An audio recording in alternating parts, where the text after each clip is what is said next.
பிரிங்கோஸ்க்குலாம் சாப்பாடு ரெடி ஆகிட்டுருக்கு. சிக்கன் கழுத்து, தோல், ஈரல், அப்புறம் மாட்டு ஈரல், பீஃப் ஈரல். அதில் வந்து பீட்ரூட்டு, காலிஃப்ளவர், இன்றைக்கி பீட்ரூட், காலிஃப்ளவர், மஞ்சத்தூள், அப்புறம் ஜீரகம்.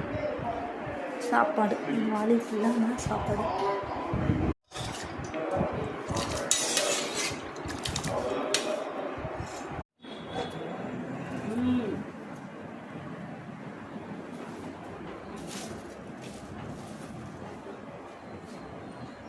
சாப்பிடலாமா? வாங்கோ சாப்பிடுங்கோ. தள்ளிமா தம்பி அவன்கிட்ட புரிஞ்சு சாப்பிட்டா. ஏய் வாங்கடா, ரெடி ஆயிடுச்சுடா. பூவா சாப்பிடுங்க.